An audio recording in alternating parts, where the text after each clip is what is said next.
seagulls follow the trawl, it's because they think sardines will be thrown into the sea. Thank you. And as we say now in my country, they brought the bus and they left the bus in front of the goal. And the guy's talking absolute nonsense. Never heard so much rubbish in my life. Normal men. What do you mean, normal men? We're just innocent men. I'm telling you, don't back down, double down. Don't back down, double down.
I'm fucking what a tune. Yes! It's P.M.P. It's that time. Terry. This is how it feels to be Celtic, Bhoycie. Tough day at the office, man, you know. Another trophy. Fuck me. Fucking how are we going to deal with this? Oh, this is bliss. It's bliss. The myths are put to bed. The nonsense can now be classed as the nonsense that it is. Celtic Football Club, the dominant force in Scottish football. It was always this way. Why have people questioned it? Why is anyone in any doubt? The only time we were in doubt is for about 20 minutes in a 90-minute football match. Classes, mate. Levels to this game. And the levels belong to our team, our club, Ange Postecoglou's team. This is how it feels to be Celtic, Terry Rob. This is what it's all about. Mate, League Cup Final is done. It's done and dusted. It's 2-1 to us. The rest can go home scuffing their brown brogues. I don't give a monkeys, mate, what nick those wee rock boats that we're going to end up in. Because I tell you this, right now, this is now the kickstart we needed. This is it. The treble is now the focus. Because the league, you'd called it already, Terry. So that's two trophies in the bag, mate. That's us, 2 in the bank and 1 to go. We'll win the league at Tynecastle. We'll win the Scottish Cup at Tynecastle as well. So today, Bhoycie, I know it's the League Cup, and probably over the years, maybe it's been the lesser trophy of the 3, which it is. However, I think this one's really satisfying just after the absolute nonsense that we've listened to over the course of the last week from Scottish media, from Mickey Beale, the imbecile, from Fashion Sakala, when he got his chance for an open goal, couldn't deliver. Really satisfying. We'll go through the match and we'll go through the various bits and pieces there. But I think you've seen the manager at the end. He rarely shows emotion, but I think this one was important to him. I'm ready to come in and tell a few home truths. I get fucking very rare wrong, right? Rarely am I right, right? Rarely. And I said there's a chink in the armour. When we get a wee bit of adversity, we'll panic for a bit. We did that today. We did panic for a wee spell. But the one thing I also said was, he has set himself up for the fall. And Mickey Beale, I dedicate tonight's Bhoycie Bus show to you and your mole. Because today was an education on you do the talking when the job is done. And if you're absolutely spot on to pick up on the Ange Postecoglou thing. And do you know what I love about the bus, our bus? Terry, I've not got the arrogance to think that when full time hits, I'll put my podcast on then. And what, miss us all watching the trophy lift if we're not in there? Certain pods think they're above that. They want to go live for the views. I've not got that in me. I think it's very important that we watch the team celebrate these moments. And I thought it was so poignant. Callum McGregor waited, and he waited. The whole team got up there. Ange gets his moment, lifting the trophy, and then he decides to push back. He wants the team to go ahead of him. And I think these moments get missed when all you're desperate for in your wee revenue is YouTube views. Fuck that.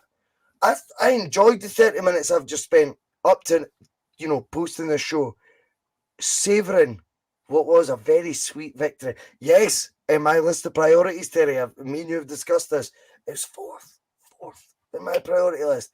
But when it comes to a final against the other mob, Fashion, turn to the left, Fashion, turn to the right. I just felt when I watched Ange today's animation towards the fans, the gritting of the teeth he does, and he's had his teeth done, by the way, because they're too good. Do you know what I mean?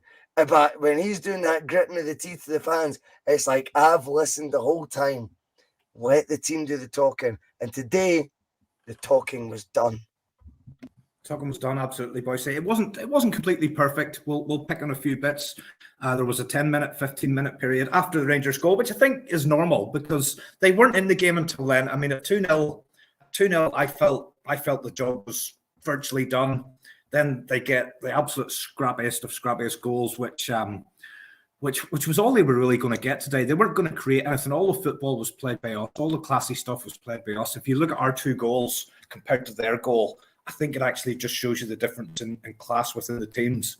We're playing a style and a brand of football. They're just hoping that something happens, and that's all there. I mean, it was a free kick into the box. It was a scrappiest fucking goal you ever seen. Did we shit it for the next 10, 15 minutes? We probably did. We were a little bit. Shat it a wee bit. It was comfortable, and I think then it's hang on a second. We're so much in control of this game. We were 2-0 up. Now it's back in the melting pot again, and I think it took us another 10, 15 minutes just to readjust. He was trying to get the two substitutes on just before that goal, so I think the manager had already made his mind up. I just need to make a couple of changes here, and unfortunately, we didn't get to make the changes until they had scored. It was a cup final, and in a cup final, it doesn't really matter who the better team is. It doesn't matter who has the more possession. It just matters who's going up to lift that cup at the end. And there was that. So that's all that matters. Exactly. Yeah, it is. Of course it is. Of course it is. Nobody's going to look back in 2 or 3 years and go, if only Zakala hadn't missed that open net. It just matters who won the cup, and that's the most important thing. But we won it today, and we were the better side. We were the deserved winners. We were the team that tried to play football the right way, and we put Mickey Beale, the imbecile, into his place. I felt, Terry, watching the first half, that's how I felt in Europe against teams. If I was in their shoes, their Brown Brogues, I should say, I felt that it was like Celtic are exhausting them. But I didn't feel, see the first half, right? I felt like we were playing almost a wee bit, I call it lethargic, right? Just purely because I'm used to that crazy intensity we play with. Conserving energy. We were just knackering them, mate. We were tiring them out. And then it's go for the kill. I think at the end of the first half, we only had 2 shots on goal. But we had that ball. I'd see when we had the ball, they were having to work too hard to deal with us. And what happened was we got our just rewards with a guy, the invisible man, Kyogo scores that first goal, Terry, and I thought, nice to see you, son. I actually forgot Was you it though, were playing. Bhoycie? Because we seen him 3 minutes beforehand. We seen him miss an absolute With sitter. the first touch, okay, Yeah, that was the no, first the header. He missed a header I don't 3 want to minutes talk before he about that. scored. I don't want to talk But he does what Kyogo does. After missing that chance in a cup final, some strikers will go into their shell. They'll hope, I hope I don't get another chance the rest of the game in case I miss another one. He didn't. He scored within 3 minutes. And then scored again later on in the game. And in fact, if you look at his just personal record, he's played in 2 of these League Cup finals. He scored a double in both of them. It's frightening, the influence. This is why Andrew has all his bets placed on this guy. Like, he edges his bets on Kyogo to deliver, and he does deliver. He absolutely does. I just think at times, though, today, particularly the first half, I thought, these are 2 teams playing a different sport. I just think we were a better team. And Terry, it's brilliant having you on. Me and you decided it was just going to be me and you. We're going to keep our emotions on the lid. But there's one guy who's been a bit of a champion of the bus. In fact, he's probably our Kyogo. He's the best player in the team. And I think when we win a trophy, it's important to recognise that and bring on the big man, Phil McGinley. Phil! I didn't know you were doing this. What can I say to that intro? Thanks, but I wasn't expecting that. Oh, thank Brilliant. you. Oh, you deserve it. Phil does everything for the bus. I'm just the face of it. He is. Well, so you're going to roll out all the contributors here, aren't you? You're going to bring one by one. No. We will go with our 3.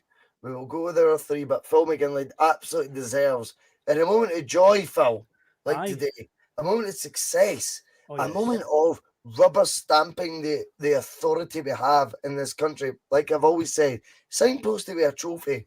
Today we did that, Phil. This is how it feels to be Celtic. As I've said on Twitter and Facebook already tonight, if you come for the king, you best not miss. Ange Postecoglou runs the show around here. It's been a lot of bravado, a lot of gusto in the build-up to this, and it's all blown up in his face. The bold Michael Beale. So, yeah, it was a satisfying win, to say the least. Phenomenal feeling right now, just buzzing from it. Other than maybe a shaky sort of last 20 minutes or so at times, but overall, very, very happy with that. There's nothing though, like, this final we all expected to be bonkers. There was at no point I was thinking, Terry, I will just coast it from minute 1 to minute 90. It's not how it works. You know there's going to be adversity in it. I actually was a bit going when we conceded the goal. Oh, geez, so we've lost the whole mentality of the team seems to have went. But as you say, that was short-lived. Actually, when you look at that second half, there was clear-cut chances in the game. Who did they when fall you look at to? the last 10 minutes, They came to us. Those chances came to us again. So as much as that second 45 didn't match the possession-based dominance that we did the first half, see when it came to the punches getting swung left, right, and centre in the second half, actually the clear-cut ones came to us. It was just hacksaw. Can we bow our caps to him? Because he wanted to do a tribute to Mikey Johnson. He thought Mikey Johnson 2019, hey mate, you're not alone. We will recapture that one. That's how confident he was, Terry. We were winning that game. But all jokes aside, I felt first half was just control, pick your moment, pick your time, get the goal. Second half, yes, we were on the ropes for a moment in time, but we handled it okay. The first goal, Bhoycie, was key. The first goal was absolutely key. And I'll be totally honest, I thought that was the only time that we got down that left-hand side and got close to the byline. I thought Maeda had one of his worst games in a Celtic top, to be honest. He's lucky to be wearing a medal at the end of that. I don't know. I thought it looked as if he had the boots in the wrong feet or something. I think he just got it in his head after about 15 minutes. He couldn't get by Tavernier. He didn't know what he was going to do. Tavernier's probably one of the quickest fullbacks that he's going to come up against. So if he wasn't going to do him for raw pace, he had to try and find a trick or something. He doesn't really have that in his armour. It's just raw pace, and it actually took Taylor to overlap and deliver a ball of true quality, and Maeda with an absolutely wonderful dummy, by the way, to to leave the ball for Kyogo. We actually benefited from how bad Maeda was today. He takes an absolute swipe at that and misses it totally. And without Maeda doing that, the defender maybe clears it or something, and Kyogo sticks it into the net. Just before, not long, I think it was before that, was it the clearance from Carter Vickers? It was. There was a similar ball come into our box with Tillman standing in the Kyogo position, just about to tap it in. Carter Vickers deflects it out for slippers. Carpet slippers. Well, do you know what, Bhoycie? I'm going to say this today, and I didn't think I would say Yes, I was wait. You don't Listen. get to confess. You don't get to confess. No, you get held to judgment first, Terry. Because Carl Starfelt, what a defender, mate. And I know you've had all the pops. Today is the day you've got to climb down off it. He was brilliant. Yeah. He was outstanding. Absolutely. I'm more than man enough to say probably over the piece. It's hard to say Kyogo wasn't man of the match with 2 goals in the final, but I genuinely think Starfelt was the best performance on the pitch. He'd one little blip near the end where he tried to sort of clever pass out, and I don't know, I'll let him off with that one. I thought he was superb. Cruyff turns in the box, all sorts of things. Starfelt was the boy today, man. I thought he was immense. I thought he defended really, really well today. Have to hand it to him.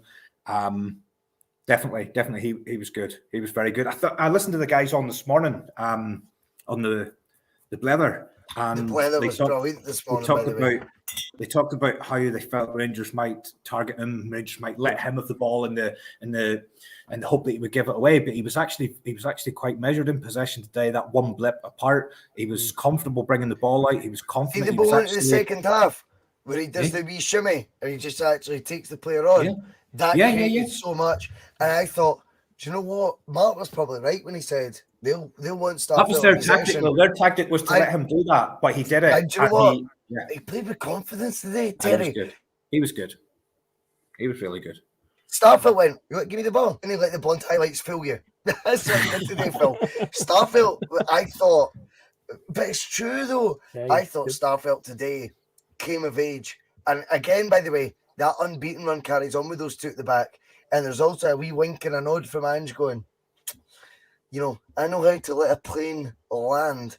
And, landing my planes involves Carl Starfelt. Starfelt for me, I just thought his whole display today was a bit of almost a backhand slap to the criticism I've given. I've always felt fairly. I've never really had a pop at him individual, maybe like I have with Juranovic at times, maybe like I have with other players. Like I felt Starfelt today, it was a wee backhander today. I thought, this is what I'm here for. And Ange definitely now goes, I think I know how to let a plane land. Phil, it's Carl Starfelt, mate. Superb. It was that, what we've talked about, where we've said that when he's up against it, when he's told to just defend at times, there was a few instances where we were under the cosh and he was just putting out for a throw in or whatever, just get it anywhere. When they were lumping in long balls in behind, there was a couple, and I can remember when he just went there and just put it at a play, and it's like, that's what we needed at that point, just a no-nonsense defender. We talked about the European campaign this year. He missed most of it, and we would have been under the cosh in a lot of their games at times, and maybe we needed a defender like him on the park. But yeah, at times today, he was phenomenal. Other than, say, you try to be fancy with one pass that you had to kind of pass back to Joe Hart eventually. Other than that, though, he was solid. The Cruyff turn, which is pure Gallus. But Gallus, you know what, mate. See, if you watch the Cruyff turn, Phil, like, I know Ali and Sutton are having a wee bit of banter in the comms, but look how he's done it. See, when they did the slow down replay, it destroyed their argument. He knows exactly what he's doing. And see if Cameron Carter-Vickers does that. There's no debate. Yep. That's intentional, that's sound, that's a guy in control. Starfelt does it, and it's, today my mind has been turned on this boy. He is essential to what Ange is trying to do, Phil. Well, earlier on, we're talking about, as Terry highlighted, where Rangers might have went in with that tactic of, we'll try and rattle him because he has a weak leg. Imagine what they must have been going through when they saw him do that. It'd be like, you could just, the mindset in that, where you just see him just quite happy to pull that off and do it really, really smoothly. Must have been like, take a wee step back here. Like, didn't he see that coming? So it was a great moment, superb. And it was just part of an all-round great display from him. As I say, Gallus is definitely the word to describe it. I love it. Terry, where do we start with the display? Because the dominance in the first half, yes, we deserved that goal that came, but there wasn't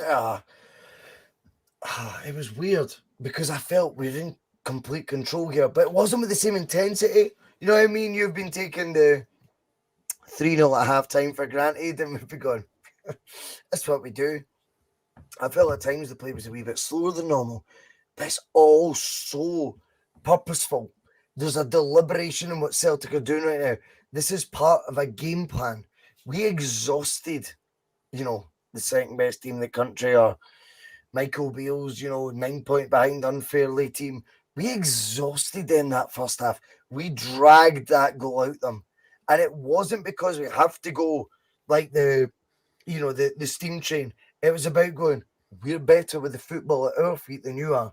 The amount of hoofs they did back to us for possession was incredible that first half. And I never felt we were at our best. But actually, there was a method to the madness that we were seeing. Celtic were going, we're going to tire you out. We're going to wear you down. And see when the punch needs landed, that'll be there. And you see the wee fella Yanks having no involvement. The second he did that, we remember the 1-1. His touch was unbelievable. And McGregor's kind of slid out. His touch was almost too good. Did you see that moment when the fans were howling for a penalty? What's Kyogo doing? He's going like that to tell everybody he got the ball. I know. But see that moment when he came in the game, it just sparked all to life for me. I went, oh no. There's a lot more method going on here, Terry, right now than maybe we gave credit to. I felt that first half was a real, like a sucker out of their soul. Do you know what I mean? Like, they must have sucked the life out of them. They must have went at half time going, I know it's only 1-0. I know they've only had X amount of shots on goal, which would be very low. But fuck me, they're better than us. That's how they must have felt deep down. I agree with you. I think the first 35, 40 minutes up until we got the goal, it was a little bit slower. But what again, I'll probably give the manager the benefit of the doubt here. He's probably planning, this could go 120 minutes. This isn't your normal league game where it's done in 90 minutes. This is a cup final. We're playing the second best team in the country.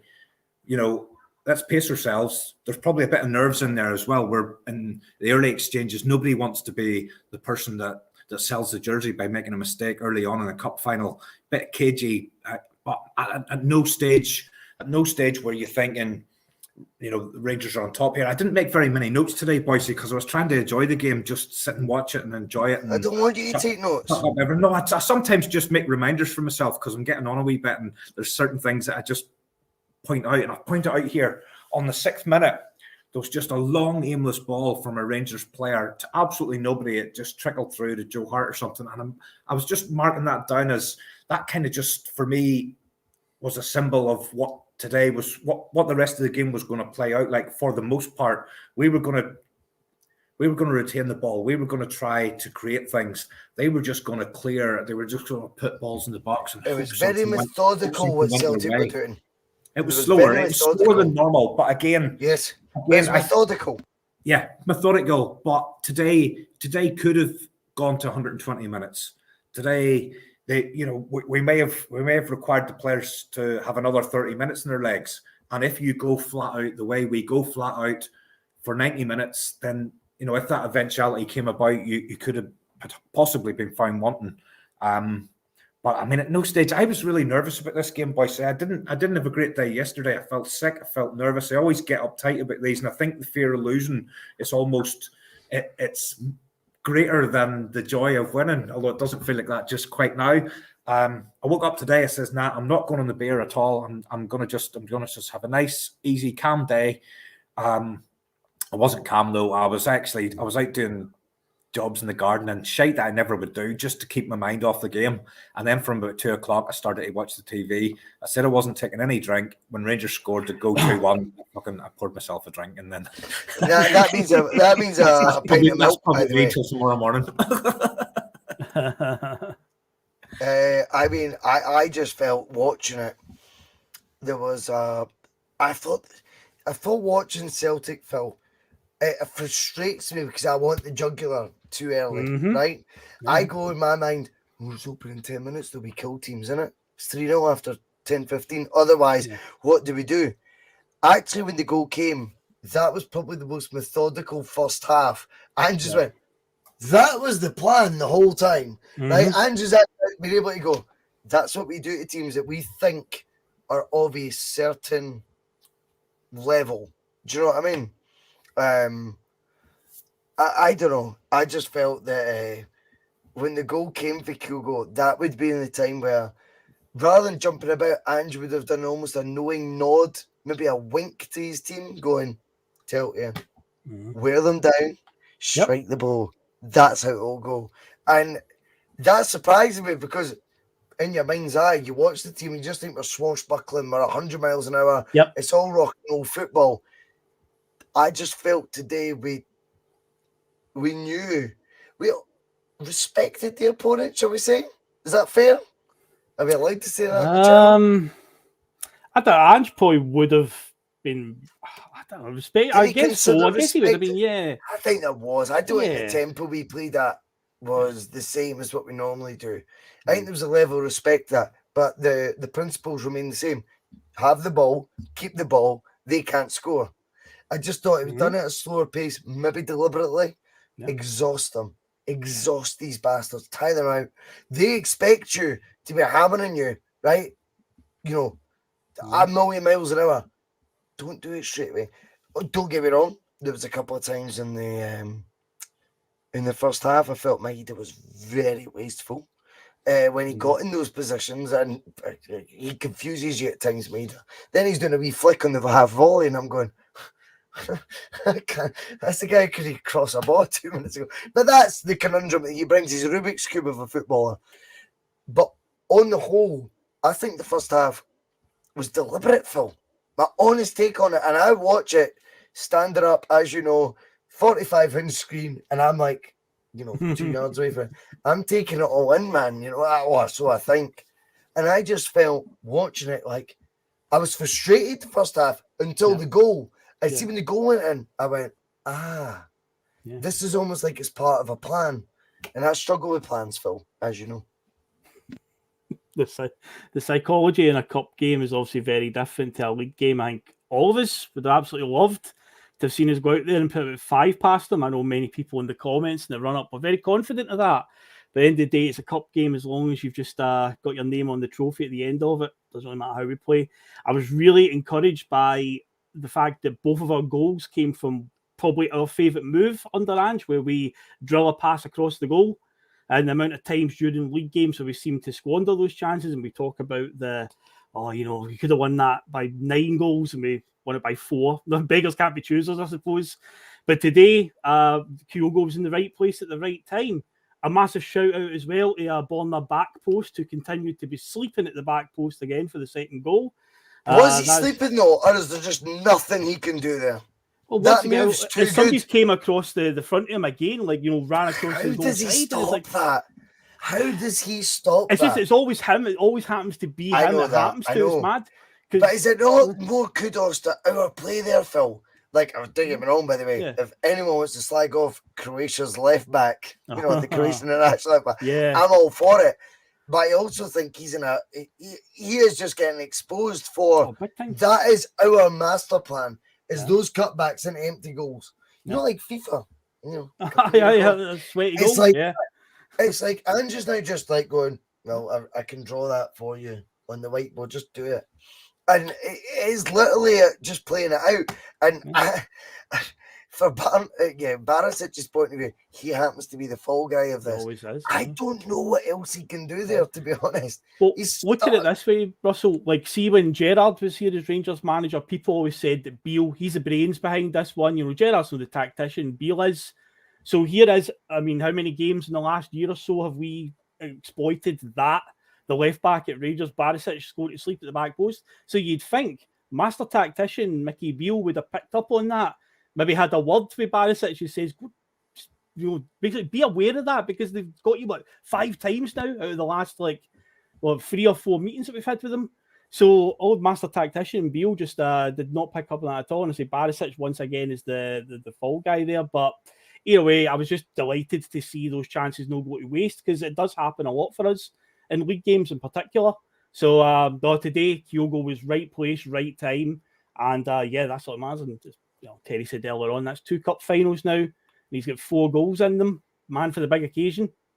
I love that analogy there, Bhoycie. It's like a computer game move. It actually is. How many times have we scored that same goal this season? It's just a move, and it just reminds me. You're sitting there playing the computer game, and you know I if am you convinced, do the Terry, same thing, you know you can score every time. Terry, nothing Celtic did today, Rangers hadn't predicted. It's just how you deal with it. Aye. This is the conundrum, and I think this is where Ange goes. Watch me fly with this team, this club, if you like. He goes, I will take this to the next level. Rangers are a tester. They're almost a yardstick right now to go, do you know what I mean? Do the principles work, Ange? He's they fucking work.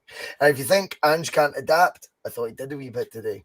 I genuinely think now he has got the appetite. Surely when you see that trophy lifted now, Terry, Ange goes, fuck Leeds, fuck fucking whoever else is mid-table in England. I don't care, right? They don't even know their names, half of them. Do you know what I mean? Like, who's mid-table there now? Probably Bournemouth or something. Just useless clubs. Yep. What's the point in that when he goes, one more crack at the big guns? Are those principles, this team, I think, are genuinely going to believe into it, like I seen today. And even when it might not be all, 9-0 Dundee United, but if I see that the fact is they're still doing the same things I've told them to, maybe at a more measured pace, considering the opposition, surely that stimulates him a wee bit to go, do you know what? See next year, that group won't be as bad either. That group might be okay. Do you know what I mean? It might be the third place Spanish team. It might be, do you know what I mean? Like, there'll be obviously the winners of some sort of league, but it might not be Real Madrid, for fuck's sake. Do you know what I mean? It might be a wee bit easier than that. And maybe Ange is now going to watch today and go, not because Rangers are the yardstick, but it was a wee testing zone. It's great beating St Mirren's. It's great beating Livingston. It's great beating Dundee United's, etc. And going on these mad, loopy runs. Sometimes the reality bites when you're tested the most. But today, his plan was the master plan. Today, everything Ange believes in this team can do came trumps. I think that would, as I say, stimulate him to go, Kim, what? I want one more crack at that Champions League stuff, Not because they're the Champions League team at that level, but because we're doing it against the best that we can, the best level we can compete against between, once you exit Europe, we can do between now and the summer. And it's kind of proved my vision right, not mine. I mean, Ange's vision right. And I think that'll probably today he'll go, oh yeah, he's one more crack at that. It could be Porto. Do you know what I mean? Could be fucking Rosenborg. Do you know what I mean? Like, I think he'll be. I think he looked pretty stimulated at full time. Look pretty and I disagree with you about the Champions League group. I think the group we got this year is as good as it gets, to be honest. You'd be really, really lucky. Well, I am now. I'm not revising it, Terry. You're right. I felt that we should have got more. But again, Ange will argue that partnership at the back today, you never seen it once in the Champions League, wasn't there.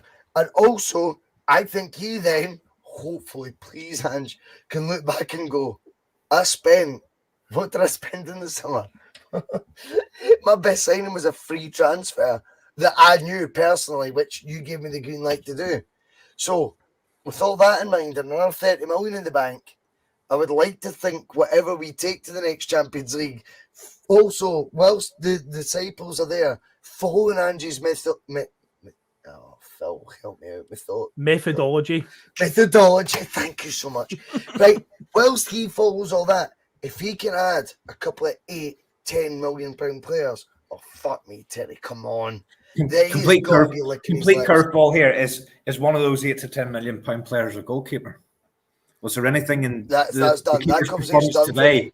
Was there anything in the keeper's performance today that you didn't like? Terry, the most experienced player in the team, which we keep getting educated on by so many fans, he brings experience and wealth of experience to the team. He looked like the rookie in that team. His race is run.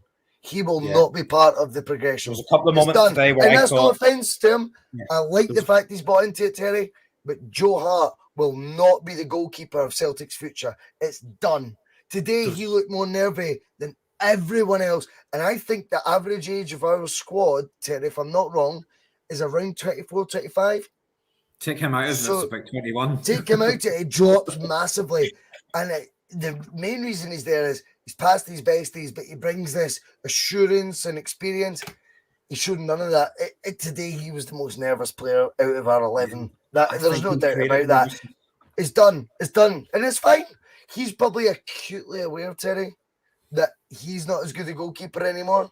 And that now plays into his head. It's done. He will not be the goalkeeper next season. No way. If we go to the next level, that's no offence to him. I hope he's still a part of the club.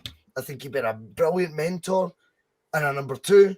But no, I knew today. I'm so glad you brought it up because I knew I was going to hit some point. I know. I recognised today that's he's not part of the future. It's done, and that's no offence to him. No offence. I'm a massive fan. Really like him. Love what he's done. Love the way he's embraced the club. But there were 2 moments today where I'm thinking, you've got to catch that ball. He's flapping at a ball that any goalkeeper worth his salt is going to catch. There was one that he palmed out for a corner. I could have caught it. Honest to God, I could have caught it myself.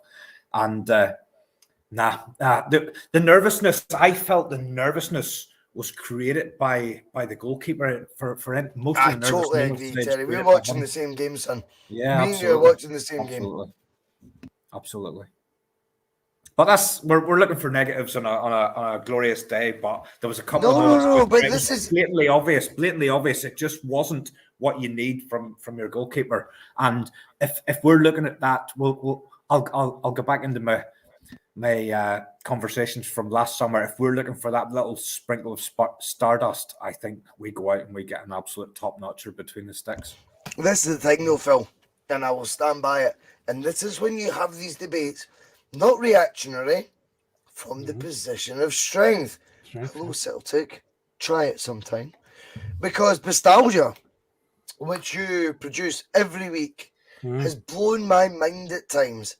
How often history has repeated itself. It's actually mental.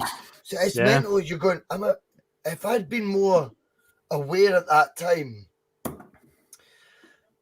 I would actually be like pinpointing all these repetition moments. I'll tell you this. Right now, Celtic are going to go into this summer cash rich, not turnover rich, the most cash rich in our lifetime. Yeah. So any position that's up for grabs, any position we think, there is no excuse not to bring in top quality. I don't care about wage structures. Those days are done. I think right now we're almost going to go into that situation again after today of the invincible era. And I'm not saying we're going to win every single trophy, but the sheer dominance factor is still there. We are the standard. We are the yardstick for the rest, and for Mickey Beale to, try and poke holes in, do you know what I mean? Whether it's calling it lucky or whatever he tries, it's because we're there. How do you capitalise on that? You capitalise on it by building from a position of strength and not falling into the mistakes. Me and you have debated on Friday nights for the past 12 months. That's true. If we get a squad that can compete on the regular in Europe, then the domestic stuff will take care of itself. It's not difficult to understand. If we can get a squad together that can put in a decent challenge in a Champions League group, or as we saw just a few years ago under Neil Lennon, and the Europa League can actually top a Europa League group. If we can compete at that level, then domestic games. No, that was one with Lazio, wasn't it? Remember? That didn't happen. It didn't happen. He's a tramp. He's a tramp. That didn't happen. I can assure you it did. It definitely did. But again, when you've got a team that can compete in those competitions, quite regular, then the stuff in Scotland should take care of itself. We'll have a strong enough squad. So there's no reason now not to go out and really put a foot on their throat. And that's how you do it. You get a squad that can at the higher level. Their throat, though, Phil. I'm going to cut in there. Yeah. This is what kills my argument. It's not about the foot on their throat anymore. I think we're miles above them. Like, I know we won only 2-1 today, but genuinely, I think that's what the better team would do. It's not about the foot in their throat. It's about casting your eyes away from them now. The bigger It's picture. about now focusing on the bigger picture. Do you understand where I'm coming from? I'm not being sorry for cutting in there, but I think that's still even in your subconscious as long as like you stamp the throat in them, that's done. We're far better than them. We've turned that around in no time under this guy.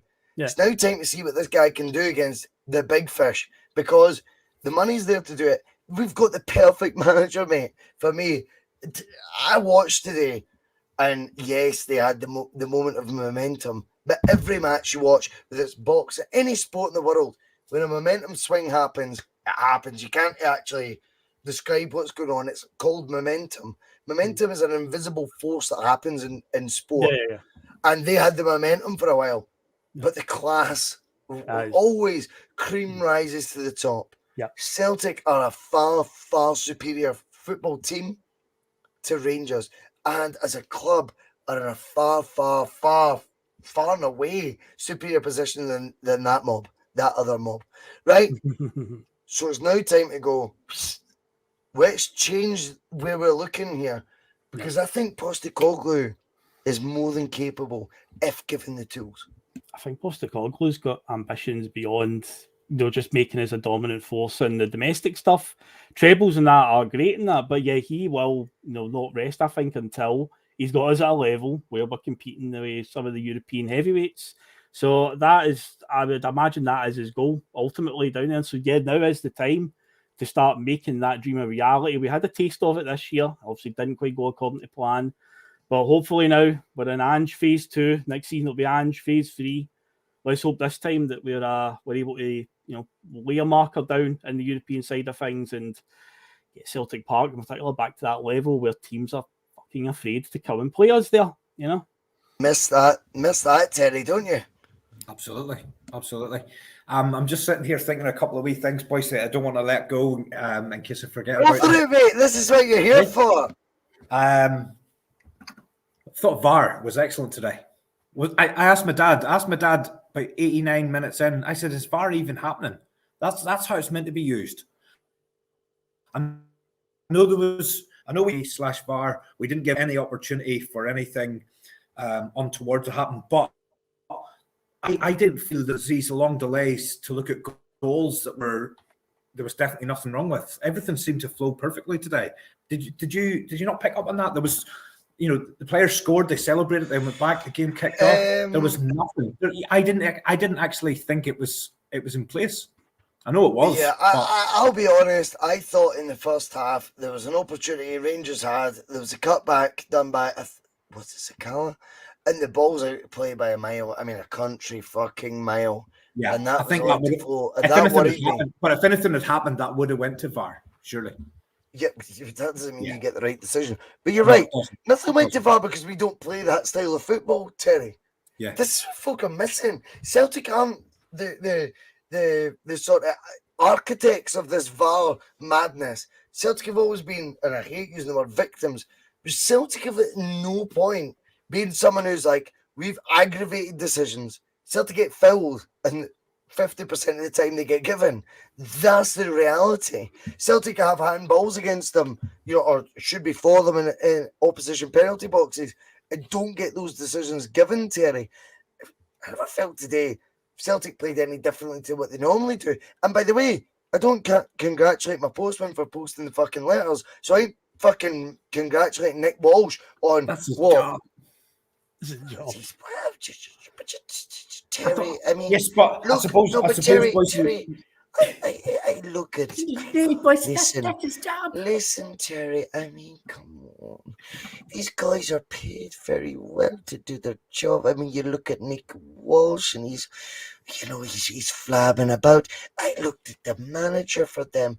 The Mickey Beale, there's a scorpion kick on the ball at one point. I mean, come on, he's trying to. I need to pick up on one thing Nick Walsh done. I don't know, you probably wouldn't have noticed it. I noticed it. There was a moment, the howls from the Celtic end were so clear, and if anyone was watching and they heard those noises and they're going, I'm not sure what happened there. Nick Walsh gave offside against Celtic. He gave offside. He gave the signal. In his own half. Offside. In their own half. They took the free kick inside the Celtic half. They were going to take it from 20 yards inside. He pushed them back 10. They still took it from 10 yards inside our half. My telly is black and blue for that one because I kept shouting at it. I feel sorry. I'm glad somebody else noticed it. I'm glad somebody else noticed it. I pick up and shit like that. I look at my telly and it goes, the Sam Old song for that wee guy because I just keep leathering it. I was like, how could it be offside? Yeah. And we're like, that's an hour half. It's impossible. He pushed them back 10 yards. And they were still 10 yards inside our half. But you know what? Today was the day we've seen another side of Celtic, Phil. Let's be honest. Ain't Giakoumakis so far. He's 21, but I thought he was very much the show. He wanted to be involved. He was. By the way, I rewind to when I was 21. Imagine giving me a Celtic contract, like 20 grand or 15 grand a week. Bhoycie at 21, I would be annoyed. I would be, look at me.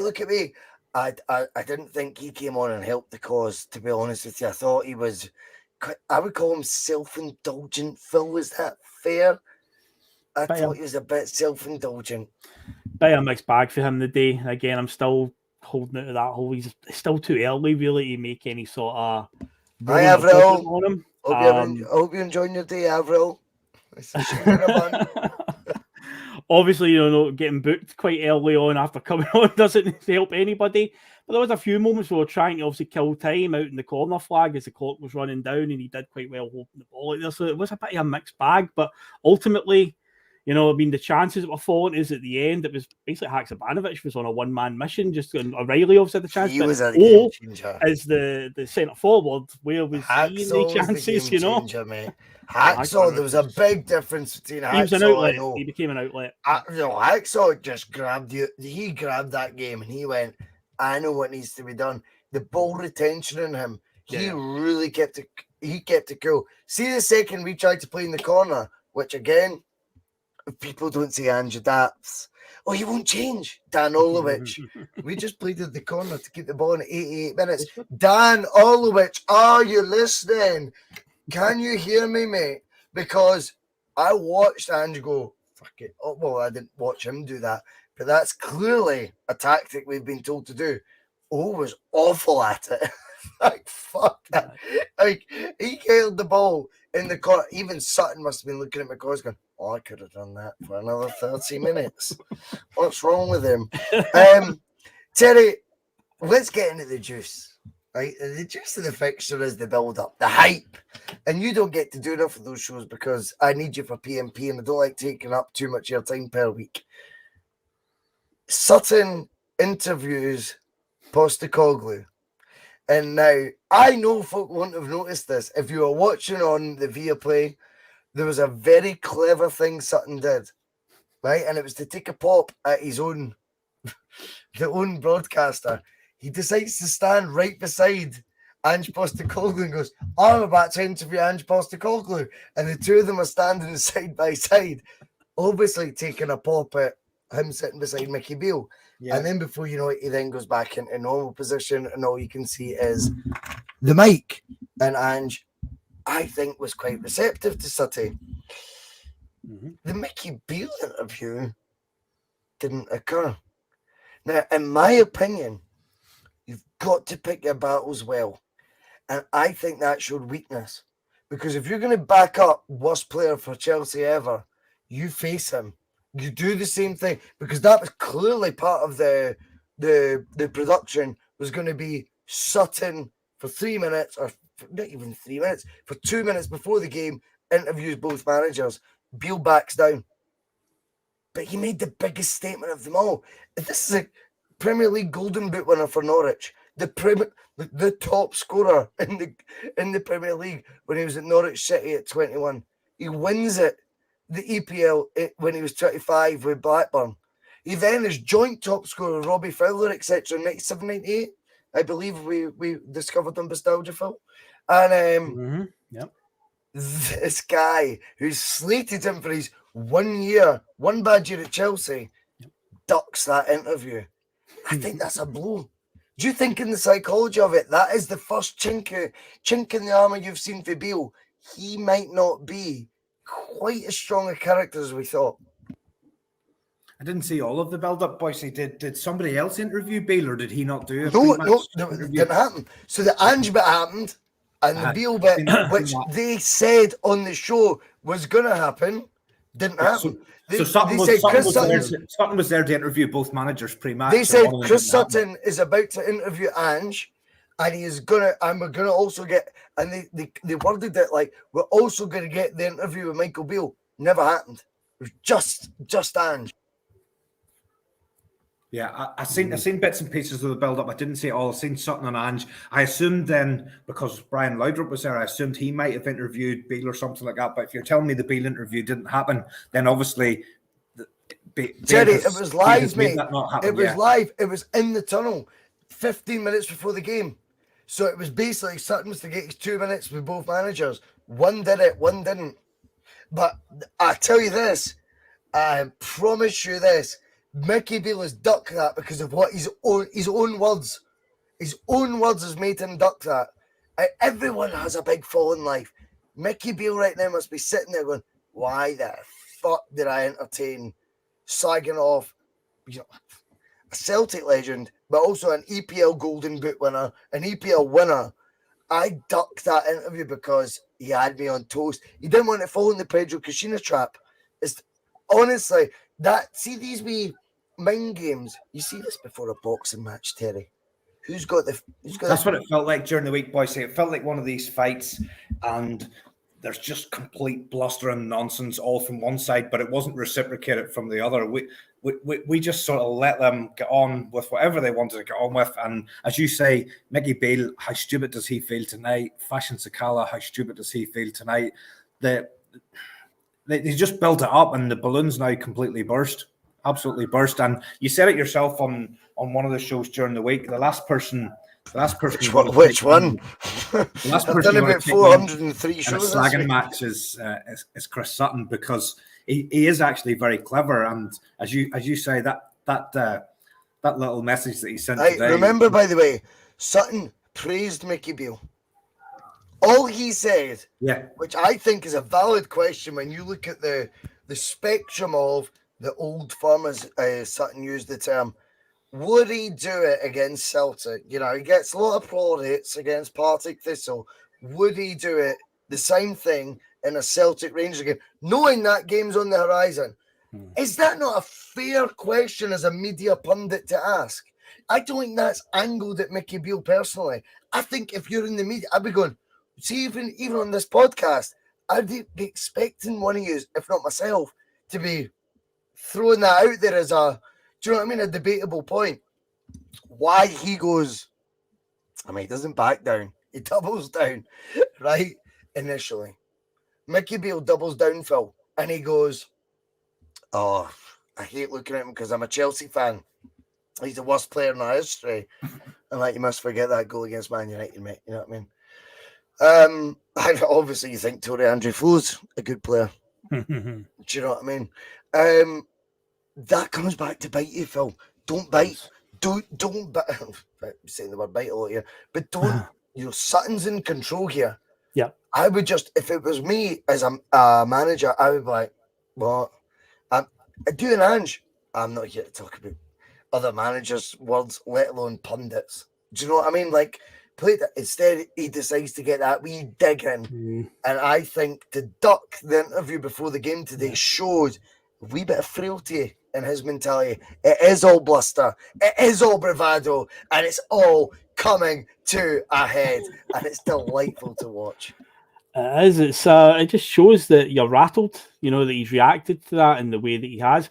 I think, see if the shoe was on the other foot, and we were in a position where we gave a goal to a team after what happened to Rangers. If we were in their position, I think Chris Sutton would ask the same question, Ange. I think he would. I think he'd be quite, would Ange do that in a game against Rangers? I always think you just need to cast your mind back to when Sutton was more than happy to be critical, and when for instance, Ronnie Dyler was in charge. He was more than critical. Yeah, so and also, I think against Dunfermline, we knew they'd lie down.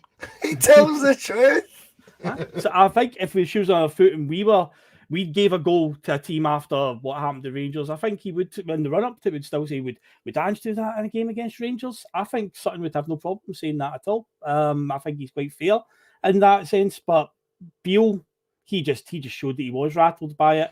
And I mean, the childish insult to the worst player in Chelsea's history, and it's like, yeah, when you start going to the childish insults, you know that you've lost the battle. Come on, man. You're better than that. Well, exactly. You're better than that. I don't know if you watched the pre-match on the old Viaplay. I did, yes. And there was a bit where they said, "So Gordon, are you surprised at the success?" And no. I was like, he's literally doing an impression of him on Only an Excuse. He goes, "No, am I surprised? No." But I do believe that, like, the manager's got to show a bit of backbone. And if it comes to, part of the production package is Sutton's going to have 60 seconds with you in the tunnel, face up to it. But Terry, we talk about promoting this game. Would you be game? I don't know if you like boxing or not, who cares? But on Sky, right, normally, you would get Johnny Nelson sitting there in a dark room with the two boxers at the same table, chairs turned the wrong way around. Ooh, I don't know what the drama of that is. I'm not asking Ange to do that, right? But imagine that for box office. What a unique way to promote Scottish football. Before Edinburgh Derby, for example, let's go basic here. No offence. Let's go basic. But imagine before an Edinburgh Derby that, what's he called, Lee Johnson? That wee pudding. Give him a couple of stools, right? And him sitting there facing Robbie Nielsen in a dark room and Sutton just hosting it going, well, he said, Tynecastle ain't that intimidating. What do you make of that? Imagine the head-to-head and then you build up to the final today. Do you know what I mean? I think that would have been brilliant. Rather than just posting silly little photos of Ange in his just standard jumper and go, well, he looks dishevelled. He looks like he's what was it? That Derek Ferguson gassed on opening goal. And not that I'm to judge anyone being gassed on camera. But he's saying like, looks like he was a bit rough and he didn't want to be there anymore. It's like, what? You forced them into a position. But I think if you're going to force them into the position, at least the two managers could man up and fulfill their media obligations, Terry, no? Which I used to like boxing, and it's just all got very stupid in the last few years to the point where there's guys that make videos on YouTube that are now fighting against proper professional boxers and stuff. And I'm 19.95 down, by the way, ladies and gentlemen, for tonight. £19.95 right out my back pocket. You're all into this, are you? No, I'm not even that into it. I just need to see it. I need to see That's it. how they've got you, mate. That's how they've got you, the curiosity. Accept that. But at least I'm not shucking away from it, Terry. Do you know what I mean? I'm not like hiding from a big Samsung that's got a big blister in its face. So tell us this, see the guy that's fighting tonight. Am I right in saying, did his brother fight Mayweather? Yeah, Logan Paul fought Mayweather. No, and Mayweather fought a boy last night for Geordie Shore, Aaron Chalmers, who's done a couple of MMA fights, and Mayweather looked very good. I think you've touched on something, boys. See this whole hype thing, that the way it's done in boxing. I think you'll probably see this starting to come in football as well. You may well see what you've. Why not though? Right there, two managers on a Wednesday night head to head. I think that's the way life's going. I'm there, mate. But I'm there. My $14.99 a month to Viaplay. If part of that package is Ange looking at Beale in the eye and saying, "Well, I dispute what you said there, mate. Our team will do the talking. 3 trophies. My plane's landed." But he's saying it to his face. Come on. Like, that's box office content, Terry. I think the Scottish game needs to have a few tricks in its sleeve. Let me tell you a wee secret about the bus. And Phil knows this, obviously, already. Yeah, I do, yeah. The reason we do the bus stop show is completely based on the boxing promoters slagging off other ones or having an opinion that's strong and they want one interview with their favourite media outlet. For example, Eddie Hearn loves this IFL, right? They're nothing. They're nobody. They're nothing. They're not broadcasters. They're just YouTubers. But they know he curries favour. So me and Phil, in a microscopic way, have decided to do that on the bus stop. And then you just put a headline in capital letters. Well, fucking I'm very good value for a controversial comment. That's not intentional, by the way. We watch it back and we go, oh, Bhoycie, right, stick that one in inverted commas. That's what we do, right? But realistically, you go, that's a hype job. Imagine, though, the face-off, what is it they call it? The behind the gloves. Is that what they call it? I guess so. Something like that. Them sitting, I mean, that to me is Scottish football then taking it to another level. And we need all the help we can get. So I would follow that method. But in general terms, what's happened right now is Mickey Beale tried to create that off his own back with absolutely no sort of pushing. There was no reason for him to decide to pick this fight. He chose it. Did you watch them, Phil, walk out today? I did. Absolute straight. That wasn't a Scott Arfield. Straight eyed, like almost beady eyes, Roy Keane-esque. Mickey Beale's wee lip kept wiggling because he was trying not to smile. Right. And then he starts clapping to his own fans. I mean, he's emotionally invested, Phil. And business. There's just saying it like Scott Brown-esque. I can remember one where that was his name, Bartley. Remember that Rangers defender? There was a game. It was the 3-0 one when Mulgrew and Commons and that scored. And there'd been a bit of in a previous fixture that Bartley had went through Brown and was standing in the tunnel, and Scott Brown just dead ahead, and Bartley's coming down the tunnel with down for the away dressing room with the rest of the Rangers players, and he says something to Brown. He just blanks him, just keeps looking forward. I like that. I just like that, you know. Yeah. We're the Death Star, but Bruni's stare. I put up a caption competition on Twitter today, and it wasn't to win fuck all. I just captioned this, Terry, and it was Bruni with Joey Barton. Remember? The head bowed.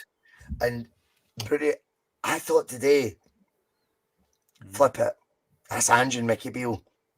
Who got interviewed by Sutton 10 minutes before kickoff? Who didn't? That is it's a metaphorical example, of course, but that is the same thing. Really, when it comes to it, you're shiting yourself, ain't you, son? It's just what they do all the time. Bhoycie, probably like we were talking about earlier, things just keep happening. Bustalgia, like, Rangers just keep falling into this same trap where they think they're better than they are. They want to shout and they're loud and they just keep falling into the same trap again. You were talking about the head-to-head and I don't see our manager. I don't see that as something he would be comfortable doing. I think there's there's managers in our past who would love that kind of thing. Make it a media duty. Make it a media duty. Would it be box office? See for this money that we pump in. If it was me and I was Sky or I was Viaplay, I go, part of our media, part of the media duties aren't just the post-match. I need the two of them doing a 10-minute face-off thing. Why not? Make this league look something it's maybe not. I don't see the problem with that. It would be absolutely gold. And it would also be inspiring. It would be us ahead of the curve. I think it's going to go that way eventually in 10 years anyway. It might go that way. I don't see it being Ange's bag, to be honest. He just wants to do his talk. That's his problem, though. Make it his problem. Like, you need to do it. It's part of the media duties. You need to do it, Ange. I don't care if it's his problem or not. How good would it look for our league having these dramatic moments that no one's ever seen football managers do? Everything moves on in life. Everything moves on. It evolves. I'd see no reason why that couldn't be part of it. I would love Scottish football to be at the forefront of that. So you think it would be good, we Strachan just sitting there every single question? Aye. No. Well, yes, because we would win. We would go in. It'd be amazing. Do I think? Well, I don't disagree with you. I think this type of thing probably. Will you dress this up? This game's shite, mate. The game's not bringing in the money. Everyone keeps telling me in the live chat. Every single show we ever do that discusses revenue in Scottish football is always, oh, we've not got the quality of the one that's half empty stands. Well, okay, we need to dress up in a different way then. I thought today, if you've managed to get them to sit together, I would have took 5 minutes. Have Big Sutty doing the Johnny Nelson role. I think it's box office. And it gets different eyes on it. Because it definitely, if you're English and you're watching it going, what's happening there? Those two managers, just a wee bit of needle. They want to watch that final. They want to subscribe. That's what happens. I don't think it's we just need to be like that. Do you know what I mean? Like, we need to be forward thinking.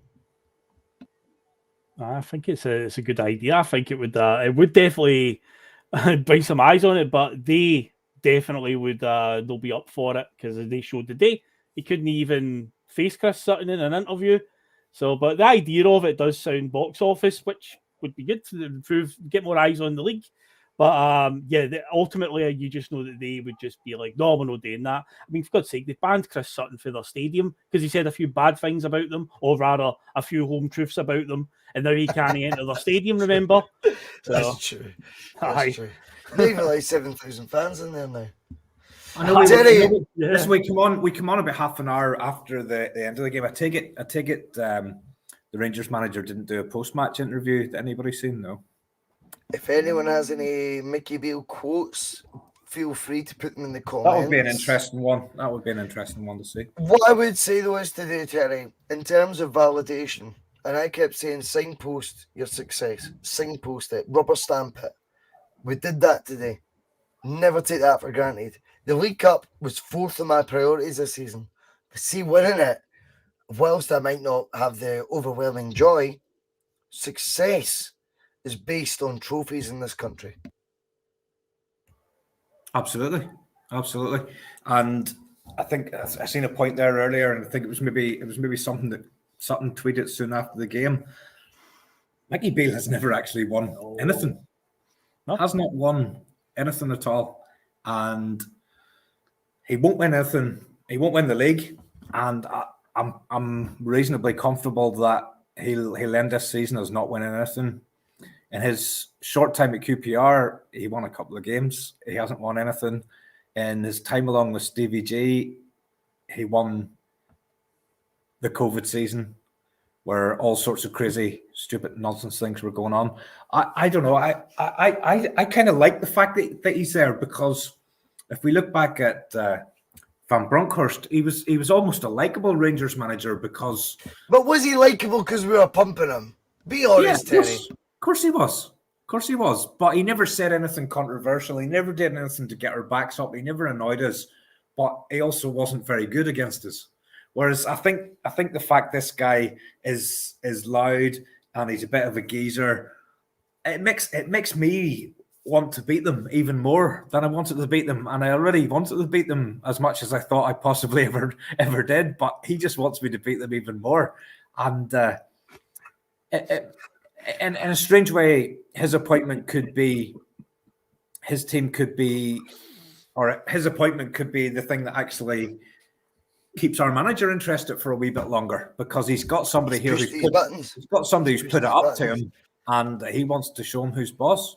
Phil, I think Terry's nailed it. I think he has pushed. I told you, Ange's playing a game here where he's kidding on. I don't read anything. I don't see anything. I don't hear anything. And like, he's acutely aware. Everything that is getting said. And I think the reaction when you seen him with the fans today, even before the trophy's lifted, was an absolute FU to everything. Nicola Stubborn comes in. I mean, I blocked about 13 versions of this person, woman, male, whatever they are. But they've been trying to be a wee bit measured recently. And the turn is, why not talk about your team than a tosser called Sutton? Well, firstly, Sutton is probably my favourite Celtic player outside Larson. But let's talk about the team then, Phil. How good is this Celtic team, and who stood out for you today? Oh, well, let's see. How good is a Celtic team? Well, I think the fact they're 9 points clear at the top of the table. We've just beaten Rangers in the cup final, beat them 4-0 early in the season. Went to Fortress Ibrox, and even on a bad day, apparently, they still couldn't beat us. I'd say Celtic are doing pretty good right now. As for who stood out today, I think Callum McGregor deserves a shout out as well. I think he was great in the middle of the park. Many times, especially when we're under the cosh again, he always shows for the ball. That's one of the things that I love with the captain. We talked about in the Blether this morning as well about if we are in the trenches at any point, who's a player that you'd rely on digging us out. And I said McGregor. That is what you need a captain's role. And I just love that sort of fearless way that he plays under Ange. Because at times, from a fan's point of view, when you're watching it can be a bit like, a bit nervy watching us passing around at the back. But he's never afraid to go deep, win the ball, pass it out from there. He never ever hides anything. And today, again, captain's role, when we were in the trenches for that last 20 minutes or so, I felt he was a pivotal part. And even before that, when we were dictating play, I thought he was fantastic. I think his performance went a bit under the radar today. But yeah, I think McGregor deserves a shout out as well. Phenomenal. I think that's fair. Terry, Steve O'Mac comes in and he's quoting our rival manager. And I wasn't aware of anything he said. You were curious.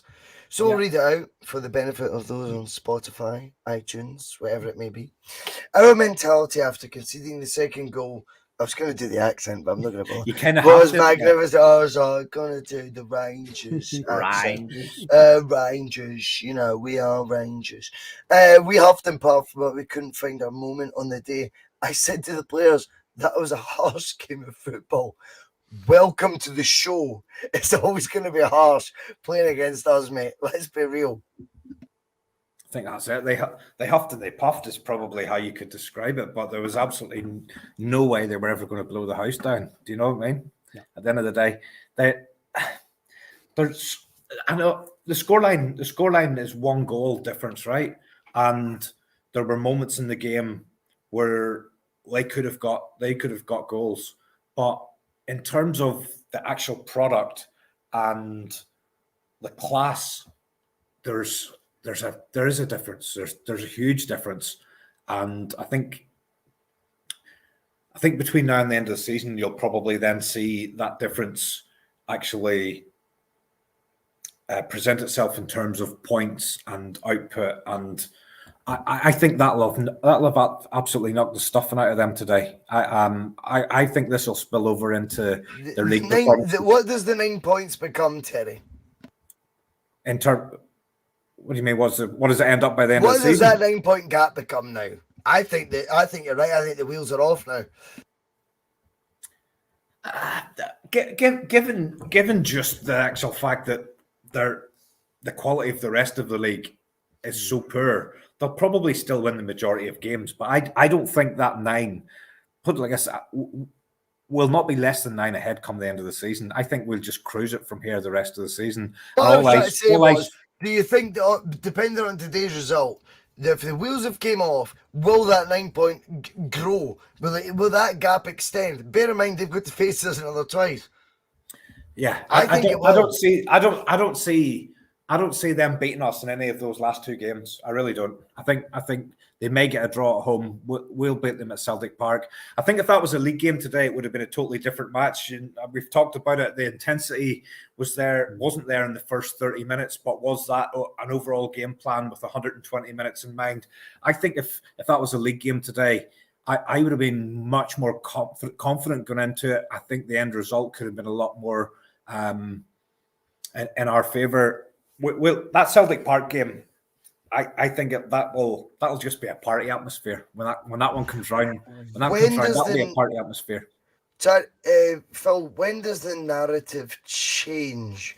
Because I said this before his first game. I went, eventually he'll have been either the driver between 2 cup competitions and 23 out of 38 league games, which is a big majority of league games. And I suspect Terry is right. In fact, I completely agree. I think the gap will extend now on the back of that League Cup defeat. So if he falls further than 9 points behind, and the goal difference, we just take for granted that it's over 20, Mickey. I know you pay no attention to that and you're on the same form, but it's because you're an idiot. Take that all into consideration, Phil. If they can't win the League Cup, we've won that. We've beat them 2-1 comprehensively today. The Scottish Cup, they're now shitting themselves for because all bets are hedged on that. Then we look at the league. 9 points, I believe Terry's right, will extend. That gap will now extend because the heads will go down. When he has to turn around to your employers and those who are willing to throw money at this club, which there seems to be loads of people of, you need to do it from a position of belief. You don't throw money at a business if you think it's fucked, right? It's flat, it's done, right? You do it from a position of going, no, this will be turned round. That if this gap extends beyond 9 points and they don't win the Scottish Cup and he finished, say, 10 plus points behind us, where do they go for here? What is Celtic's dominance going to look like come September when the transfer window shuts? I don't think it's necessarily his employers justifying it to them that you need to worry about. I think it's the fans in the stand, because we saw it last week at Almondvale. There was a banner they told them about maintaining the standards, and they pointed out 2 trophies in 11 years. By the way, on a side note, did you see the banner that the Green Brigade and Boys unveiled today? I did. 22 trophies in 11 years, that's the standard. We set the standard. I wanted to talk about that as well, by the way. Did you notice in the second half, once McGregor was at our end, they let off more fireworks than they did before kickoff just to make it misty in front of him? Did you notice that? That was you could tell. So it's basically to cause not a financial doping advantage, but a smoke doping advantage. Basically, they let off more firecrackers, I reckon, anyway, by the noises at the kickoff of the second half, because it was to mist his vicinity, which I thought was very clever. Fair dues. They were going off quite a bit. But Phil, let's get to the point though here, because now the League Cup's gone, it's deflating. That will translate into the league. It will. Whether we, that's not us being gloating about it. It's just facts. That 9 point gap I see growing because our confidence is now even peaking even more. Theirs is going a different way, and they're winning games by the odd goal as it is. Then you look at an end of season review and you go, he was in charge of the majority of the league games. They fell further behind. He was in charge of the whole League Cup campaign, bar the first round against the Diddy team. He failed. Scottish Cup, I agree with Terry. No chance now. No chance now. They'll break them. Yeah. Suddenly the whole narrative is completely changed. And the guys with the Wonga that blindly put money into Rangers, it's not as attractive a proposition. Is it this summer? I don't think so. Be bubble. No, definitely not. I mean, you look at their spending in recent times, they're definitely not on a level of what we are. The quality of players, like, you just mean the amount of money they're spending, because we're not spending. But you look at guys like Hatate and stuff like that, you didn't spend big bucks to bring these guys in. So the players are there, but their quality of players just aren't measuring up to us now. In terms of the narrative and stuff like that changing, I'd like to think it will change pretty soon, and we will actually start getting more of the credit that we deserve, because all we've heard for the last 14, 15 weeks since Michael has come in, it's been about how great he is and so forth. But maybe now there'll be a bit of a reality check that at the end of the day, Ange is still very much the top dog here. And I get a feeling that what we saw in the COVID season that we try not to speak about is, I think they'll just go through the motions now. It's a bit of a procession through the end of the season. I think a lot of the players will just be phoning it in, but they just know the inevitable's coming. I can see that happening to them. I know the 9 points. Realistically, if you're 9 points it's still single figures, but I think they're broken, and I think they will just be phoning it in from now until the next time we play them, April the 8th. But I can see them just kind of going through the motions, dropping some few silly points here and there. There just won't be much motivation. Where then, though, Phil? Because I agree with you. I think what you've just forecasted, what is the landscape this summer? Because let's look at it from a Celtic point of view. That league's done now after today, right? Because that is the hammer blow. They needed hope, and the hope's now being killed. We now win this league, and it's £30 million net added to the war chest, which accounts proven. I know Nicola Stubborn's coming and going, oh, you'll need to sell to buy. This is already a cash reserve of 50 million. Read the accounts. The accounts are public information. Added another 30 million, roughly, between Champions League money, season to, let's say, conservatively 30 million. No, that kind of conservative. 30 million added to it. Obviously, we'll be doing debates about what Celtic doing that, what direction they go. But whatever it is we do with it is going to dwarf whatever they can with the pennies they have. Yeah. Phil, this is a commanding position. Today was more than a League Cup final win. It was, because they've got to go through qualifiers now, and I know they did it last year, but there's no guarantees that they're going to do it. So we are in a huge advantage here because we've got the guaranteed money coming in.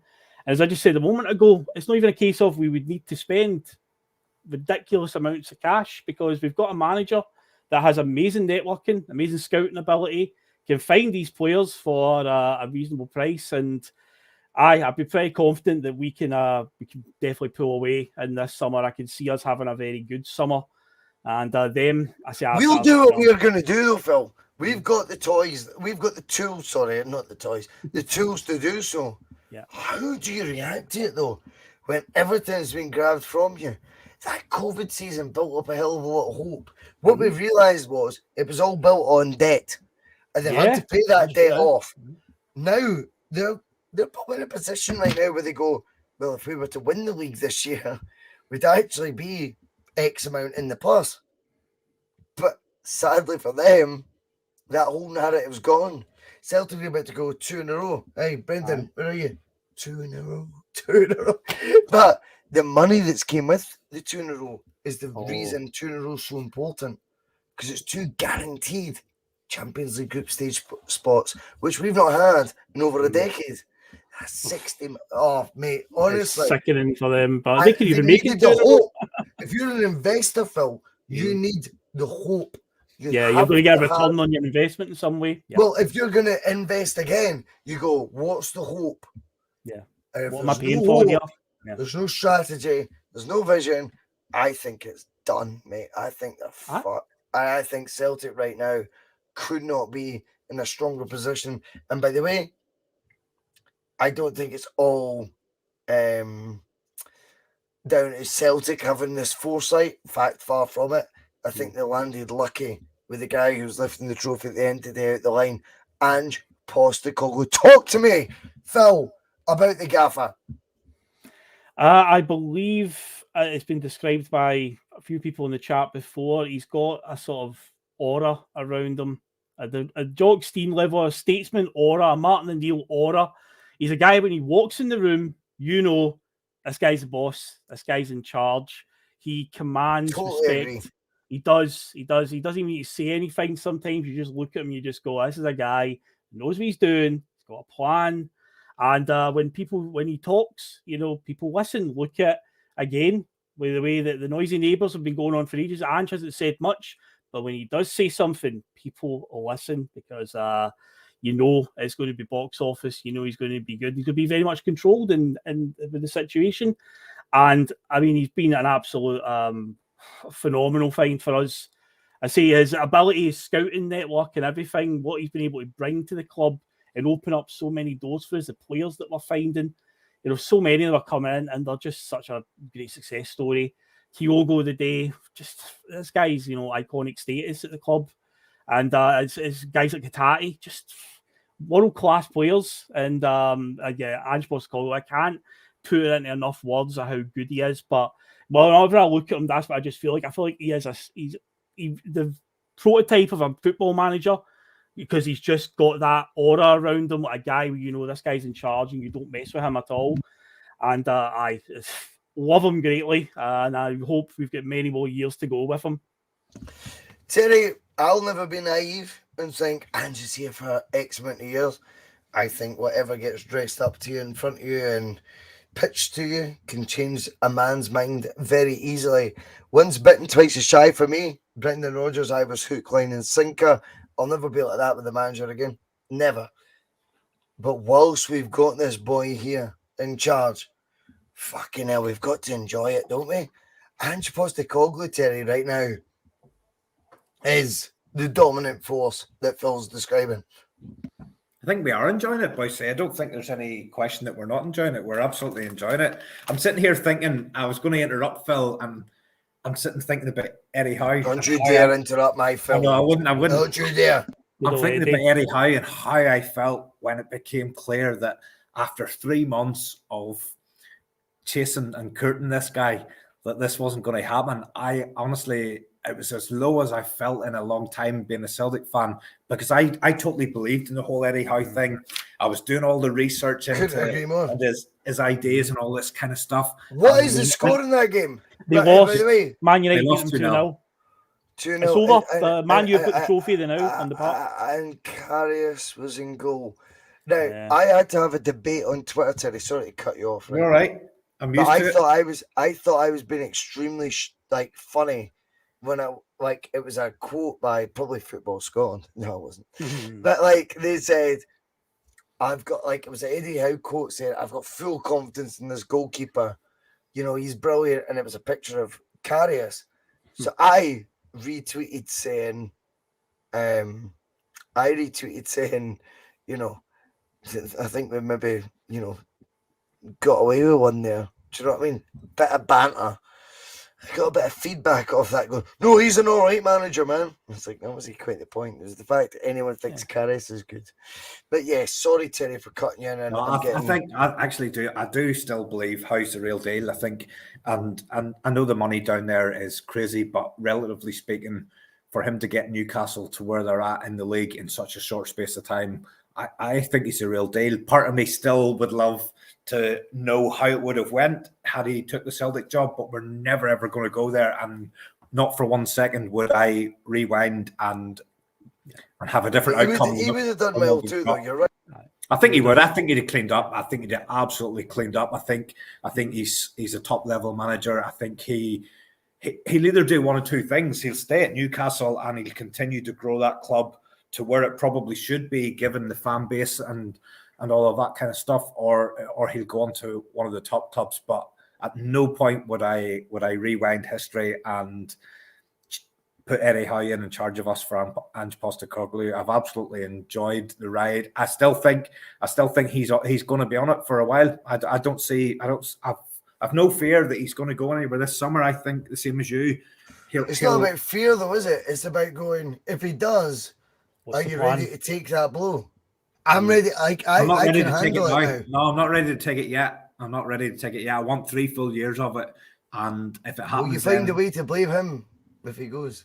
I just would worry. I just would worry about who would come in behind or something. I still have this thing in my head of Mick McCarthy trying to do a team talk with all these Japanese and Korean players. McCarthy. Or Owen Coyle or fucking. They'll win in 3. They'll win in 3. Come on. Tell us this. Was I seeing things today, or did the interpreter come down the stairs with a medal on? It might very well happen because he got a medal at the end of last season with the league title. He got a medal because I was going to say, I think the interpreter got a medal. I genuinely do. Yeah. I genuinely do. I know in England it might be the same up here, but they dish out the club that wins gets 40 medals. So obviously the club then obviously can give it to the players that played, the guys on the bench, and then the rest of them will get dished out amongst players that played in early rounds, staff members and whatnot. So he did get a medal for the league title win, Terry. So he could very well have got. There was a really odd occasion down south today in that cup final. So as I understand it, is it Dubravka was the Newcastle backup keeper today? He couldn't play because he was cup tied because he played for Man United earlier in the season on loan. In that competition, but he's now back a winner's medal. So if his own team won, he wouldn't have got a medal. But if the other team had won, he would have got one because he played for them in the first half of the season or something. Something absolutely ridiculous. Here, you touched on. You mentioned one thing earlier. You mentioned Alan McGregor. Did you notice him kicking the ball viciously into the Celtic crowd? Yes, angry. Yeah. I loved it. Yeah, it's lovely. It's lovely, but a woman or a kid gets that in the face. That's not. Shut up, Terry. No, I'm serious. I'm serious, man. I disagree with that. No, he knew what he was doing. He knew what he was doing, Bhoycie. He voted out of the crowd because he cannot handle. He's done. They're done. And I'll be honest, if you're getting killed by a mite of football, then I don't know. Yeah, my dad would be like, get up. I didn't like it. If I I didn't got like hit, it. I remember Didn't like Stirling it. Albion. I was at Stirling Albion game with my dad, and the ball came in, and I kind of like a flinch. You know what I mean? Terry, like a wuss. If you're allowed to use that term these days, I flinched. I was like woo, and it like came up my forearm, bounced away, and like that was it for the rest of the day. Like my dad ripped the piss out of me the rest of the day. Shite bag. He's like, "What's wrong with you?" And I was like, "What do you mean? You should have caught that, son." And I was like, "Caught it?" I was like, "What are you on about? What about my arm?" Oh, come on, let's be real here, Terry. Alan McGregor, I didn't like it. let And the mask slip. didn't I am like not going to go down the road. I ain't going down the road of that was vicious and hurtful to Celtic fans. I think that's no, mate. I like Mr. no Angry. for me. I thought it was out of order. I thought it was out of pants. order. And I also think when I'm talking about things that were out of order, I thought my man Abada was out of order. Discuss that one. The dive, yeah. I don't want to see that pitch, to be Well, honest. Even against them, I don't want to see us gaining anything that we don't deserve. I would like to think the captain takes him aside and says, "You don't do that here, son." The thing is, he's running into space, which really baffled me, Terry. Is he's got that not gap. just He's running score? into. He could Why then not just either fucking put it shoot in the or he net? could square it across the goal. So he had a lot of space for it. I don't know why he felt compelled to do it. It was So okay, let's flip it. We spoke about the other mob comment from Sakala. Phil, you and me have discussed this, and the debate was: is that a message from above? So beautiful. Is he actually just saying beautiful to his own pint of Guinness? Beautiful. He's, Look at it. good lad. Look at Good that. lad. look at that. It does look good, Terry. It does look good. Is that a message? Is that something the manager's actually telling the players to do that dive? Where does that come from? Because it was unnatural. No. Let's play devil's advocate here. He is through, and in my opinion, he is a certain type of skilper. You know, we all call it on the pod. What would stop him from doing that? Surely we're not coaching the players to do that. But if you're going then off piece, you end up Giacomakis and you're gone. Yeah. So we can't have it both ways. Why did Abada do it? I'm going to go right back to Terry Robb on it because you brought it up. I think he's done it off his own bat. I don't think that's something the manager would encourage. Would that be I don't. There's absolutely no evidence to suggest you're going to get a penalty out of that. Even do you know what I mean? You've got to get past a ref and a VAR. I just think the young lad has just thought this is a good opportunity. I'm not even going to criticize. I'm not going to criticize him. I'm not going to criticize him because sometimes he's going to. People are going at pace and these things just happen. But when I first seen it, I seen it at real time. Yep. And my dad's shouting penalty, and I'm going, nah. He simulated there. He's clearly simulated. You could see it full time or full speed. But I don't like it. And as much as I would have loved us to have got a penalty, I'd have loved us to got a penalty. I'd have loved us to made the game safe. I wouldn't be sitting here feeling as good now if we had. I agree. If we had scored a goal that we didn't deserve. And again, it's one of those ones. I don't want to cry wolf when we've lost a game and there's been a bad decision against us. I just don't. It doesn't sit right with me. I don't like cheating in any sort of way, even if it's against them. I want us to earn everything on our merits, as we did today. Derek, you're so right. The guy's 21. So right. The guy's 21, but it just doesn't sit right with me at all. And it was so blatantly obvious. Yeah, Phil, that side of it, I don't want. Like, I want him. Right, I'm going to flip it in a weird way, right? See the live chat, I'm very, on top of it. I read almost, in fact, I do read every single comment that comes in on every single show, right? Yes. My kind of job to do that, albeit this isn't a job, which is the beauty of the bus. We're about to hit 500,000 views, by the way, lads. You know that? Baked into that today. This weekend, we're about to hit 500,000 views in 40 months, and all of us work full time. It's just a hobby. We've no media team backing us that also back Rangers pods. We don't have any investors building us silly wee museums that you don't use, apart from yours, Terry, which, by the way, you owe me a fortune. Which my dad built, who you were speaking to before the show. He's a legend, by the way. Your dad, he's a wee bit deaf. He's a wee bit deaf. That's why Martin, asking you to repeat yourself. Martin's a lovely guy. That is his name, right? Well, you Why asked are him you about 10 laughing? times before he answered you. But the fact of the matter is, I have seen in the live chat how many times we don't want to win that way. We wouldn't want to win that way. So Terry says, "Oh, I'd have been delighted if we got the penalty." It ain't for me, that, Phil. I thought Abada was. It annoyed me. See, when I seen it, the replay of it, I actually thought that's not surely the message from the coaching team, the management team, Ange, essentially. I don't like that. Bhoycie, before Phil comes in, you've misrepresented me. I said I would be delighted to get it in the context of the game, as in I was shitting myself and I wanted to get the third goal, but I brought it up because it didn't sit well with me. That's why I Who brought the it up. hell is this guy? He's been Over the misrepresented the second he came on this bloody podcast. Over the Phil. Right? He's been misrepresented the same thing. Just wait and have a pint of milk and shut up. I'm asking Phil a question. I find it baffling that I agree with Terry. I think he's done it off his own back, and I think he will pay whatever consequence from the manager for it. But given that VAR is in play, I think it was mad to do, because we would never have got it if the referee. Because I think it's actually outside the box anyway. Originally, it's outside the box. But if, say, it did get, if Nick Walsh went penalty, it would have got reviewed by VAR and it would have got overturned, and he probably then copped a booking for diving anyway. So to even try it with that in play, it's mad. But I think he's done it off his own back. I do not think for a second that Ange would even stand for that. So and if it means he's going to have to pay some sort of price for it, that's up to the manager. So be it. You know, Okay, whatever. let's talk about off-piece, Terry. I thought, who came on today was Giacomakis on Iron Brew.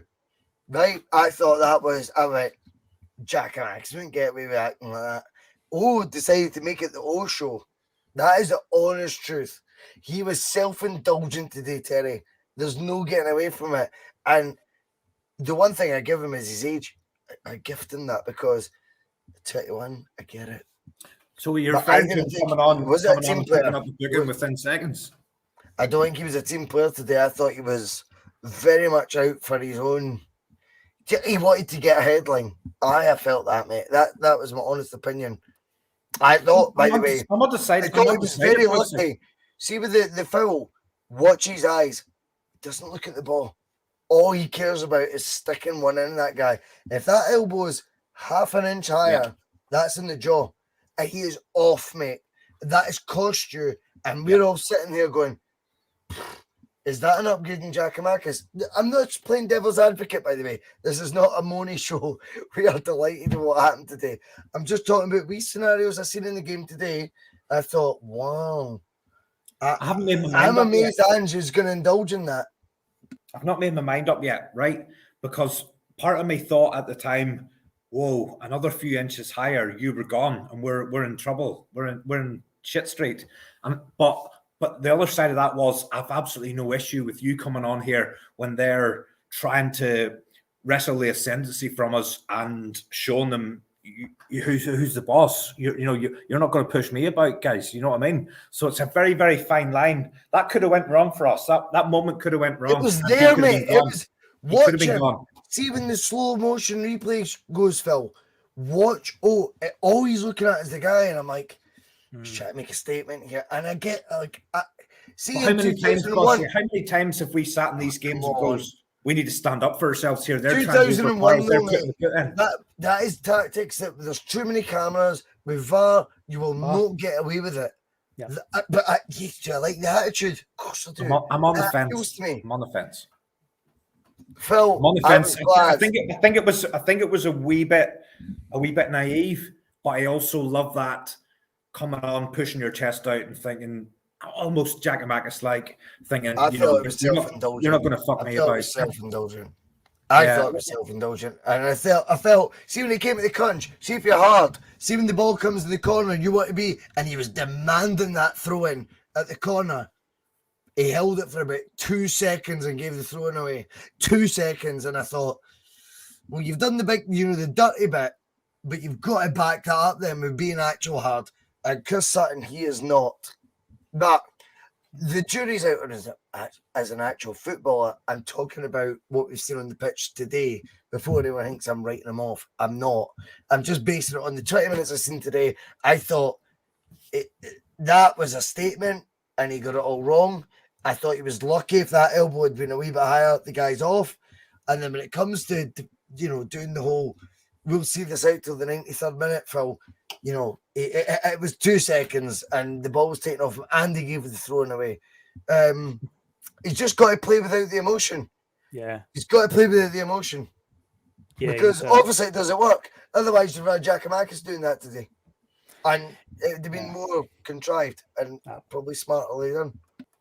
Still very raw at this point. Yeah, he's probably let the occasion overwhelm him a wee bit. Instead of just playing the game, he's played the occasion. He's went on there all amped up, and I don't know, maybe he has been acutely aware of the guy that he replaced and the reputation that he had. So he thought, I'll go on and I'll show them I can do all that as well.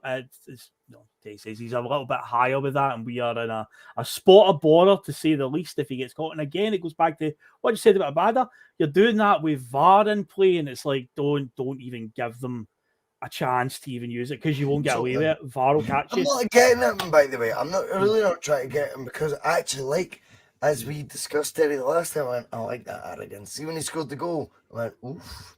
That tickles my balls a wee bit. Good lad. But we'll go for a wee change to a TNF vibe, Terry, because I know you enjoyed yourself when you did the forum. So why not go with Kieran McFadden's comment? And he says, question for the panel: is anybody surprised there was no VAR drama in this final?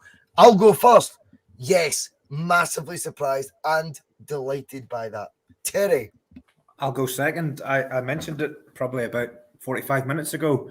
I thought that was the best VAR performance I've seen in Scottish football this season, because it did what it's supposed to do. It sits in the background. It only gets involved if there's something completely obvious that shouldn't have been given by the on-field official, and there was nothing. And the bit that did surprise me was that we weren't sitting after a goal that was obviously a clear goal. We weren't sitting waiting for 2 minutes for somebody to say, yeah, do you know what? I can't find anything wrong with that Celtic goal. It's all right. There was nothing like that. I genuinely asked my dad, is VAR actually not part of this? I thought maybe League Cup, nobody wants to pay for it. It's not part of it. Then I remember John and obvious.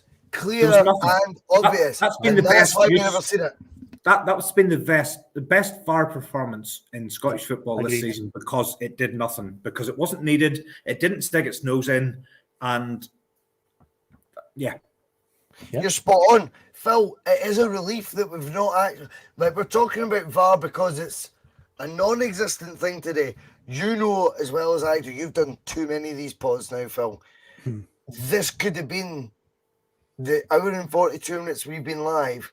VAR could have been the topic of an hour and 40 of that normally. Like, do you know what I mean? Yeah. I thought it would be, to be honest. I really did. Yep. I'm surprised. I fully expected a flashpoint with how emotional this fixture is, and look at what happened at Ibrox, obviously at the start of the year with the goals in handball. You just expected there's going to be something. The way this fixture always pans out, there's always a moment of madness. But yeah, I can't really add much more to what Terry said there. It was the best performance that it's been, how they've utilised it. And yeah, you're totally right, Terry, on the whole, like, waiting after a goal. I've said it multiple times now. When the goals get scored, you've got about a 30-second window where the players go off and celebrate. But it always felt like the referees were waiting till that's done. Then the players come back and line up for kickoff, and then it's correct. Hold on, wait a minute, we need to check this. Check it in the 30 or so seconds that they're away celebrating, and then you'll know. Then you're like, no, there's a foul in there. What was different today than any other day? That worked exactly how it's supposed to work. Do you think they've done it because it was a national showpiece final and they thought this is going out to a huge audience? We need to... Yeah. So they up their game. That's mad. They shouldn't do that when there's league games as well that are just as important to teams. Yeah. Terry, we're nearly done, because I'm trying to monitor how long we do these shows from now on and how drunk we get and stuff, because it's been a messy past month between me and you, right? But the final word will always go to you on a P.M.P. Is there any sort of summation you want to make from today? What is your take? How has this weekend been? Talk to me, Terry. Give us a wee final roundup of how it feels to be Terry Robb right now. A bit of relief, Bhoycie, a bit of relief. I always get nervous about them games. However, I think where I'm sitting right now is where I think we are. Top We're, of the table. we're ahead of them. We're ahead of them. We're comfortably ahead of them. The product that we deliver, the brand of football that we play is on a different level than Glasgow Rangers Football Club. That, you know, people can't say what the other team's name is or anything like that. I thought they fought hard today. They battled as hard as they possibly could. They gave it their all. Mickey Beale, the imbecile, gave it everything he had. I'm not doing a song today. No, I'm not doing any songs. They just didn't have enough. They didn't have enough to get the job done. I don't know what it would feel like to be a Rangers supporter tonight. Where are you sitting? You know, you've no chance in the league. You've lost the League Cup. You've got this manager that led you to believe you were absolutely brilliant, and now you've realised you're not really brilliant at all. You've got a squad of players, probably 6-7, are about to walk away for absolutely fuck all. Mm-hmm. I'm just glad that I'm a Celtic fan and I'm feeling the way I am tonight. Really am. Yes. Absolutely delighted. Phil McGinley, do you share those emotions? To quote a great man, I'll tell you what, they won't be playing Tina Turner on the coach on the way home tonight. Do you know what? You're right. They're embarrassing. He's a Rangers puppet. This day, the Viaplay, what's it called? Is it Viaplay? The PieSports.com Cup Final. The PieSports.com. Let's dedicate it to one man only. No, not Kyogo, but Chris Sutton. I mean, you've all that stuff at the start. You know, they won't be playing Tina Turner on the coach on the way home, will they? Some of his comments about me deliberately trying to cause controversy. Well, I'm like in the media now. And you've got someone sitting there next to you who's an embarrassment to the media profession. He's an apologist. He's a charlatan. He's a Rangers puppet. He's a cheerleader. That's what he is.